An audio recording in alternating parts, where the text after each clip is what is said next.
akan merespon? Tentunya target inflasi, ada baiknya bagi masyarakat kita lihat konsensus saja ya. Jadi, katakanlah 4,3 untuk, taksiran, Bloomberg ya saat ini kalau nggak salah 3,8 untuk year to date-nya. Tentunya akan dilihat nanti, dampaknya, tapi, bagi saya sebetulnya, respon kebijakan yang penting itu adalah expected inflasi. Bank Indonesia telah bersikap dengan baik menurut saya yang selama ini dipaksakan untuk, menggunakan suku bunga padahal suku bunga itu kurang efektif. Mereka lebih menggunakan makro prudensial terlebih dahulu, apakah menarik excess liquidity dengan menggunakan peningkatan GWM dan bahkan juga intervensi jual SBN. Sudah main cantik menurut saya Bank Indonesia sudah berusaha memperdalam dan memperluas, piranti kebijakan gitu. Jadi kalau misalnya target, inflasi ya, menurut saya yang pertama kali anatominya ini adalah, cost push inflation, tidak seharusnya apa namanya, dengan, kenaikan suku bunga ya. Sebetulnya yang paling penting itu kalau kita pahami defisit neraca minyak itu lebih mengerikan ya. Saya sengaja gunakan kata mengerikan karena, boleh dibilang karena produksi minyak kita itu hanya separuh dari konsumsi. Jadi ikhtiar, bagaimana seperti gini, bagaimana menjadikan negeri ini sebetulnya benefit terhadap inflasi global gitu, dan kita udah bagus di nikel misalnya, kita udah bagus di batu bara dan lain-lain, tapi strategi transportasi dan energi di domestik, ini yang harus dikritisi agar kita, bisa, benefit. Saudi Arabia misalnya dengan penduduknya yang, sedikit ya, mereka bisa menanggung, subsidi banyak.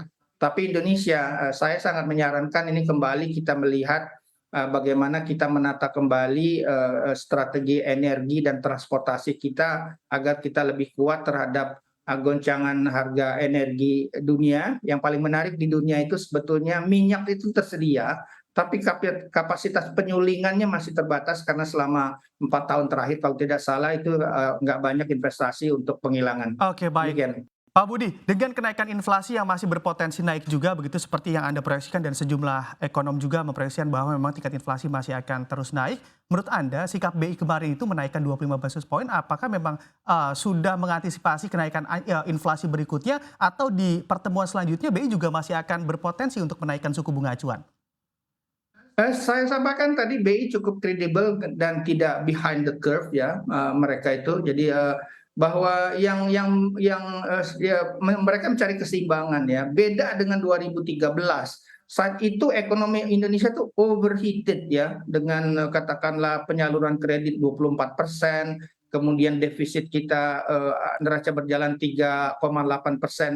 GDP menurut saya itu besar sekali ya. Di situ Pak Mirza sendiri, sebagai atasan saya dan sempat jadi Deputi Senior Bank Indonesia menjelaskan bagaimana bahwa investor asing yang selama ini membiayai defisit Indonesia, mereka akan, malaslah datang ke Indonesia ya karena kita sendiri tidak disiplin. Sekarang kita dalam posisi surplus, penyaluran kredit relatif terbatas boleh bilang hanya sekitar 9%.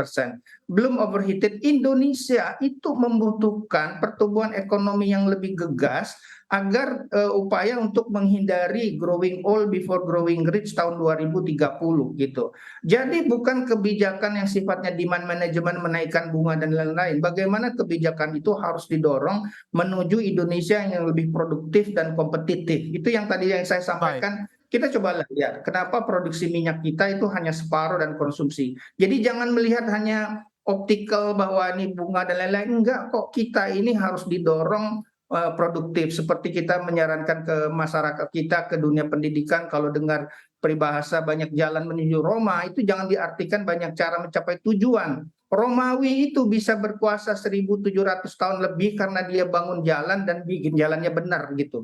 Kita harus mengubah cara berpikir kita dan, investor tuh sebetulnya diuntungkan dengan inflasi yang ada sekarang gitu Oke. loh. Kalau nggak ada sekarang, inflasi sekarang, pasar modal Indonesia akan jatuh, saya bilang aja. Oke, baik. Berarti memang kenaikan inflasi ini investor diuntungkan begitu ya karena memang ada potensi juga Karena kita kejatuhan bisa di pasar modal invest kita. di komoditi penyebab inflasi. Coba Baik, aja bagaimana PTBA bisa mendistribusikan dividen yang demikian besar. baik. Cuannya itu dari naiknya harga batu bara dan kita juga memilih perusahaan yang dapat cuan dari harga dan dia bisa meningkatkan produksi. Itu caranya investasi tanpa baperan. Oke, baik, baik.